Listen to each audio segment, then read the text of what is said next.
Botad SOG દ્વારા પૂર્વ બાતમીના આધારે ડમી સિમ કાર્ડ વેચનારની ધરપકડ કરાઈ। બોટાદના હિફલી વિસ્તારમાં મોબાઈલની દુકાન ધરાવતો વ્યક્તિ ગ્રાહકોના ડોક્યુમેન્ટનો દુરુપયોગ કરતા હોવાની જાણકારી મળતા રેડ કરાઈ। એસઓજી ટીમ દ્વારા રેડ કરી ફારૂકભાઈ ઝાકીરભાઈ નિયાતર નામના વ્યક્તિની અટકાયત કરી પૂછપરછ કરવામાં આવી રહી છે।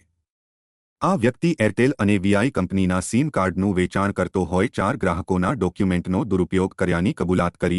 આ વ્યક્તિ પાસેથી અન્ય 26 સિમ કાર્ડ 2 મોબાઈલ મળી કુલ 22,100નો મુદ્દામાલ કબજે લેવામાં આવ્યો। આરોપીને 2 દિવસના રિમાન્ડની માંગણી કરી સિમ કાર્ડનો કેવા પ્રકારનો દુરુપયોગ થતો હતો તેની તપાસ હાથ ધરી છે।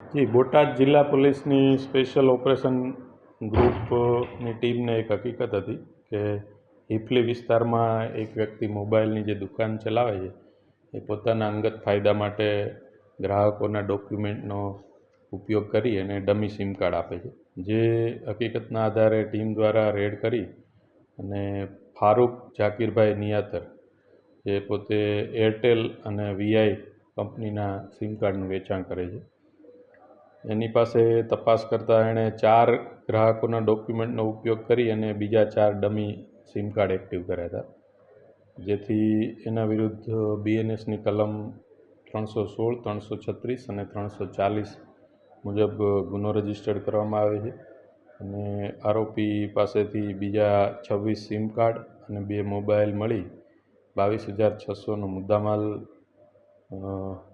जप्त करवामां आवे छे अने रिमांड अर्थे रजू करता आरोपीना हाल 2 દિવસના રિમાન્ડ પર છે।